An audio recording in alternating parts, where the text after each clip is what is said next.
Chapter 22. The Uncaged Dog. He called back with extreme curiosity about how she got to know such a mystery. Harper was laughing. He inquired whether Ava had planted her spy on him, but Harper laughed further. She told him that for the first time he did the right thing.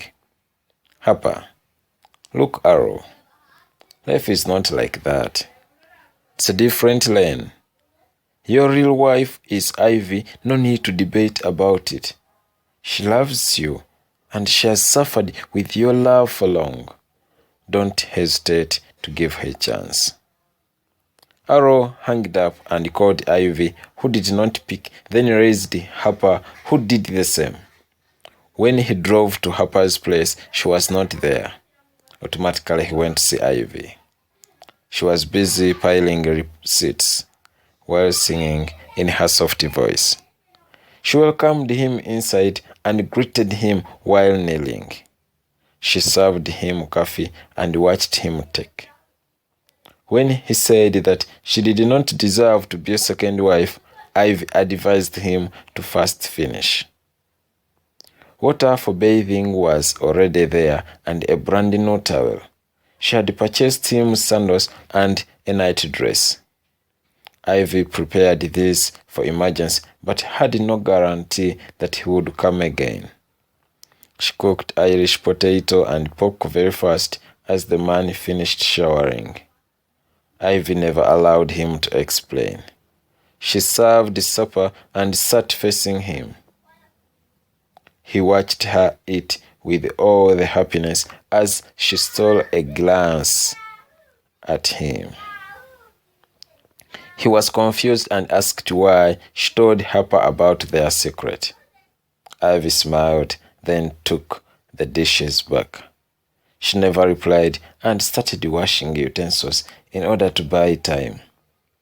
Unfortunately, Arrow thanked her for the meal and wished her good night. Ivy jumped out of the kitchen and met him. She thanked him for coming and said, I swore to myself never to ask you to stay, however much I always want you. You are so magical. He opened his arms for a tight hug with closed eyes.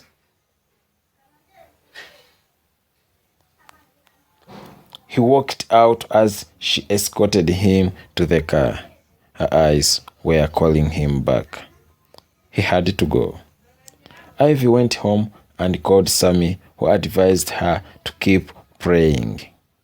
She knelt down and did as told. She smiled while tears washed her cheeks. She loved the man so much.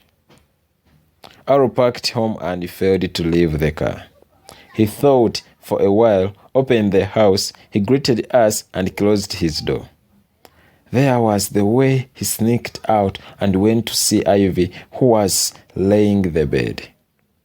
She got Arrow's picture and sat wiping it, then prayed for him and took it back to the album. When she switched off the lights, he knocked. She opened with joy and hugged him. They made out in darkness and finally entered the bed. He performed like a stallion, so perfect. Ivy made Arrow feel free and explored her boundlessly. They made love the whole night. She thanked and requested him to come back anytime he wanted, for she would be waiting for him. The following night, Arrow did not go back. He went to see Nina. She had sent him uncountable messages. He was very clear. I'm sleeping with you on one condition, that you forget me after this day. She nodded in acceptance. The two spent the whole night together as she wanted more in the morning. He explained, I can't be with all the women who like me. You too. I have someone. Please, let this end today. Nina also suggested that it was all right on one condition, that Arrow was not seeing Ava again.